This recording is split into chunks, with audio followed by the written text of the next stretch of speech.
Good morning, Primals! Magandang araw po sa ating lahat. Another day, another blessing na naman po sa atin. Ang gusto ko pong maging topic natin for today ay times gold. Bakit? Sobrang halaga po ng oras, kapatid. Lalo na sa ating mga Primals. Ginagalingan natin sa buhay ngayon para makatipid tayo sa oras, para ma-enjoy pa natin yung mga natitirang oras natin. Hindi natin balak tumanda, tapos nagtatrabaho pa rin. Gusto natin ma-maximize yung oras na meron tayo na maging makabuluhan at sobrang saya. Yun ang target natin. Kaya gustong gusto ko sa Primals. Kasi ang ganda ng target natin eh. Actually, sobrang gasgas na nga nito, di ba? Tong times gold na to. Bata pa lang sa tayo, pinapamukha na sa atin ng magulang natin to. Teachers natin to. Na ang oras ay ginto. Isipin natin. Bigyan ko kayo ng sample. Pag tayo binigyan tayo ng 1,000,000, anong gagawin natin sa 1,000,000? Di ba i-cherish natin to? Papahalagahan natin to. Bibigyan natin to ng malaking oras natin para himay-himayin kung saan ilalagay yung 1,000,000. Itong 300k panlalagay ito sa business. Itong 200k para sa bahay, magpagawa. Itong mga natitira, pan-chicks. Itong natitira ulit, pan-chicks na naman. Biro lang, guys. Pero alam mo yun, pero pag oras ang pinag-uusapan, pag oras ang binibigay sa atin ni Lord every single day, marami tayong pinapabayaan na oras. Marami tayong winawaldas na oras. Hindi natin 'to pinapahalagahan. Kung yun na yun, hindi na natin 'to pinapahalagahan. Nagiging ano lang tayo, come what may. Ako ganyan ako dati. Aminado ako, sobrang aminado ako. Come what may. Wala akong pake dati kung nakakita ko sa mga kasama ko na meron sila iPhone 13, iPhone 12.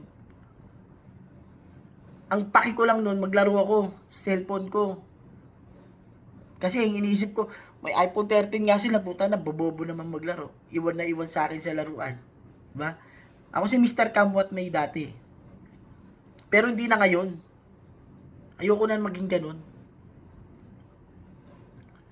Ayoko na yung araw na basta na lumilipas na lang.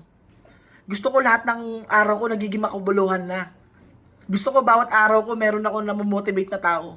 Gusto ko bawat araw ko natututo na ako ngayon. Ayoko na nagpo-procrastinate.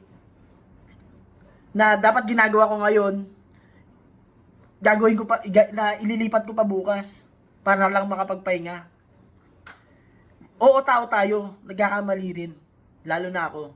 Hindi ko pa na-master. Pero every single day na ma-master ko na mas pahalagaan pa yung oras mga na natitira pa sa akin. Mas ginagalingan ko pa sa araw-araw. Kasi sobrang importante na pinapahalagaan natin yung oras natin kasi sobrang iksi lang nito eh.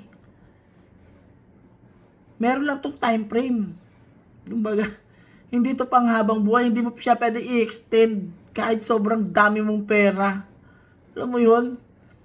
Yung ibang mga tao nga, 'di ba? Katulad nga na napagkwentuhan namin ni Boss Ikari sa sa Supra niya nung pauwi tayo galing Pampanga. Kwentuhan kami yun. Sabi niya sa akin, pangarap niyang tumanda. Sobrang tanda yung siya na yung magkukwento ng legacy niya sa mga kaapu-apuhan niya. Dati kasi ang mindset ko, ayoko umabot ng 60 kasi ayoko uugod-ugod na ako kasi ayoko pagalitan na ako ng mga anak ko at saka ng mga apo ko. Pero nung narinig ko yun, guys, putang ina, gusto ko na rin sumama sa mga trip niya. Sabi niya, gusto niya pagtanda niya, sasakay siya ng spaceship. Tapos, sabi niya, o sige ikaw, sama ka na rin. Takina, sasama ako sa spaceship. Doon na lang daw namin ubusin yung oras namin ng mga magtatanim-tanim daw kami doon. Alam mo yung nakakatawa pero pwede eh. Kung may pera. Pero hindi lang naman perang pinag-uusapan natin dito ngayon. Yung oras na natitira. Kung paano mo siya mapapahalagaan at mai-cherish kung paano mo siya, kung paano mo gamitin ng tama ang oras mo. Diba? Bigyan ko kayo ng magandang example kunyari, sa relationships, family, friends, girlfriends, boyfriends, yan. Hindi lang naman pera, investment dyan eh. Pinaka-investment dito, time. Para maging masaya ang relationship nyo, kailangan nyo ng time sa isa't isa. Kailangan nyo ng time together.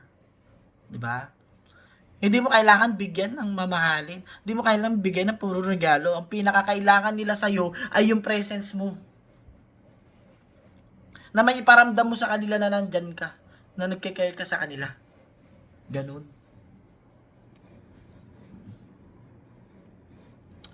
Another example, sa karir. Habang bata pa, gamitin natin yung oras natin. Mag-explore tayo. I-maximize natin yung natitirang mga oras sa atin. Gawin natin ng tama itong mga natitirang taon na target natin. Ilan na lang ba? Magto 2 years na. O sabihin natin 4 years pa. Maximize natin yun, guys, kasi nga ang pinaka-goal natin is mapaiksi yung oras na pagtatrabaho natin para ma-enjoy natin yung every single day na magkakasama na tayo kasama ang family natin. Dito sa Primal yung sinasabi ko. Kaya gusto ko dito sa Primal kasi ang ganda eh. Iniisip ko pag 35 na ako or 36, iniisip ko, wala na akong problema. Iniisip ko na lang kung saan tayo pupunta. Ang pinoproblema ko na lang kung magugustuhan ko ba yung ihahain sa akin na pagkain. Yung hindi na ako mamamblema sa pera ba? Kasi dapat, i-maximize na natin tong oras na to, na mga ginagawa natin, galingan na natin lagi. Huwag na tayo mag-procrastination. Ako si Mr. Procrastination din dati eh. Dati yun. Di na ngayon. Di na ngayon, no? Dati, dapat gagawin ko ngayon eh. Pagmamamaya ko na.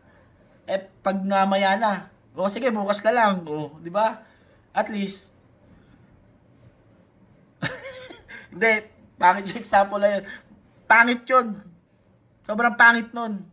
Ayaw ko ng procrastination na dati. Paborito ko siya. Ngayon hindi na. Each and every single day, kailangan natin maging productive. Gamitin natin yung mga oras natin sa mga bagay na mahalaga.